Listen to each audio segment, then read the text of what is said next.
තීරණය ආණ්ඩුව නෙමෙයි මේක CPC තීරණයක්. ඒ තීරණයට අපි මැදිහත් වෙන්නේ නැහැ.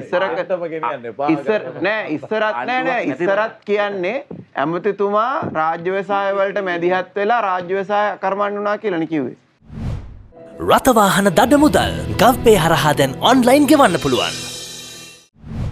චතුරංග බේසිංහ නියෝජ්‍යමතුමාට මේ ප්‍රශ්න යොමු වෙන්නේ විශේෂයෙන්ම මේ තෙල් මිල සම්බන්ධයෙන් සෑහෙන ප්‍රශ්න ප්‍රමාණයක් ජනතාවගෙන් ඇවිල්ලා තිනවා. මේ උදයන්ත පෙරේර කියලා මහත්මයෙක් අහලා තිනවා මේ කර්මාන්තංශය සම්බන්ධයෙන්.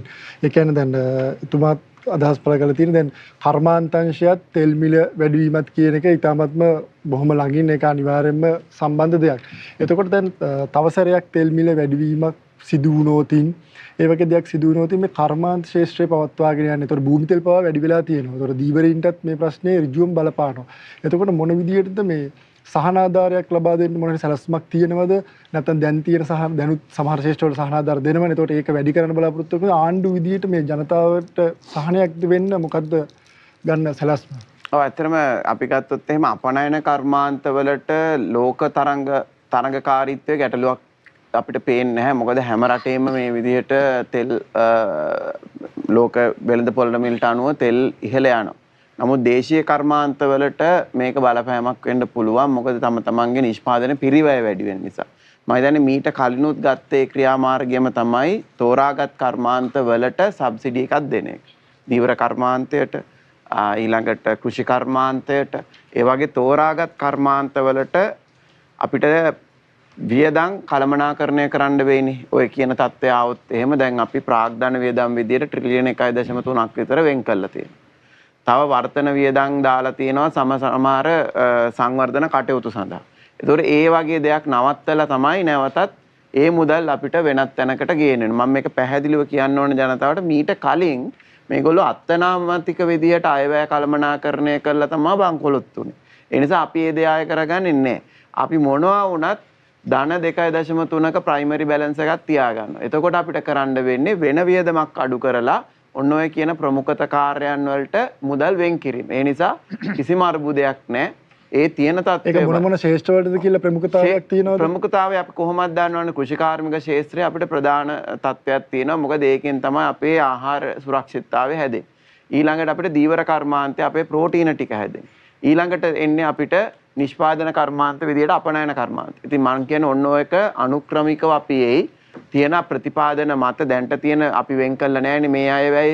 ඒතකොට මේ අය වැය සහනාධාර දෙන්න වෙන් කළා නෑ බලශක්ති සහනාධාරයක්.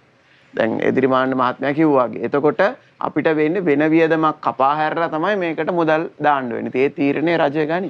මේ එදිරිමාන්න මහත්මයා එදිරිමාන්න මහත්මයා කිව්වා වගේ ඔබතුමාලට හිතෙන්නේ නැද්ද මේ ආණ්ඩුව තෙල් මිල වැඩි කරන්න පොඩක් හදිස්සි වුණා වගේ ගතියක් කියලා ඔබතුමාලට හිතෙන්නේ නැද්ද? ඔබතුමාලා ගත්ත තීරණය ආණ්ඩුව නෙමෙයි මේක CPC තීරණයක්. ඒ තීරණයට අපි මැදිහත් වෙන්නේ නැහැ.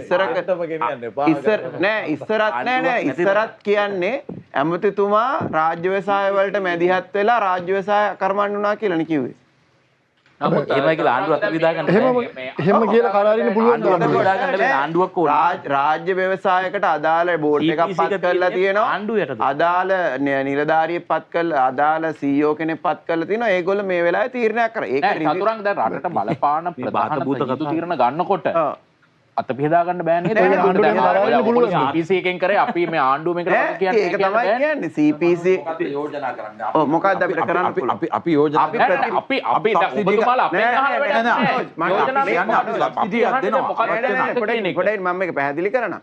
මෙතන අපේ රාජ්‍ය ව්‍යවසාය දුවන්න ඕන නීතිමය සහ ව්‍යුහාත්මක පදනමක් තියෙනවා. රිවිව් කරනවා නම් අපිට රිවිව් කරන්න පුළුවන් මාසාන්තිමට හරි අධිලාභයක් ලැබුවොත් හරි අපිට රිවිව් අපි CB එකත් ඒ විදිහට රිවිව් කරනවා. හරිද? එහෙම නැතුව දැන් ඒගොල්ලෝ පැහැදිලිව තීරණයක් අරන් තියෙනවා මෙන්න මෙතන අලුතෙන් ආපු නැවට සාපේක්ෂව ගන්න ඕනේ. ඒකට අවශ්‍ය කර අඩු වෙච්ච කාලේ ඒකට අවශ්‍ය දුන්නේ නැහැනේ ජනතාවට. ඒකට අවශ්‍ය කරන කැබිනට් තීරණයක් ඒගොල්ලෝ දායි. කැබිනට් එකට ගේ. නමුත් මේ ගත්ත තීරණය හදිසි වුණා කියලා අපිට ඒක ඩිසයිඩ් කරන්න බෑ ඔයාටවත් මටවත්. ඒක ඒ පරිපාලන නිලධාරීන් තීරණය කරපු එකක්.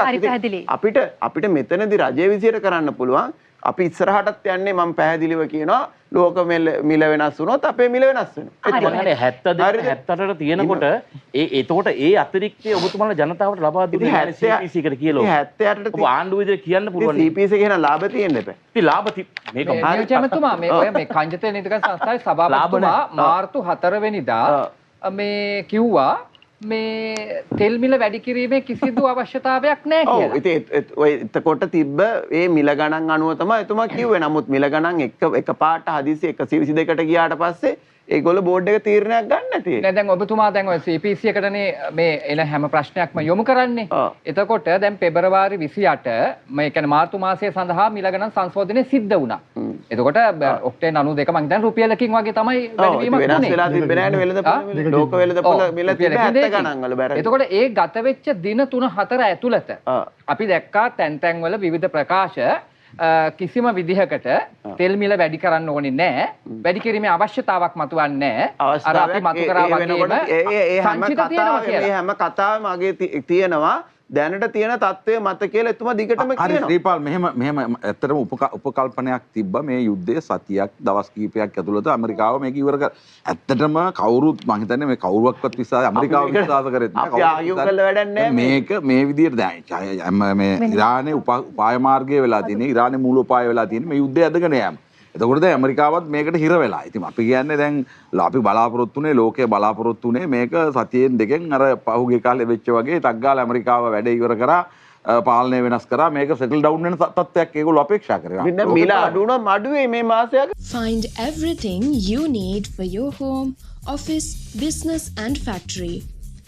Visit b2b.lk Marketplace.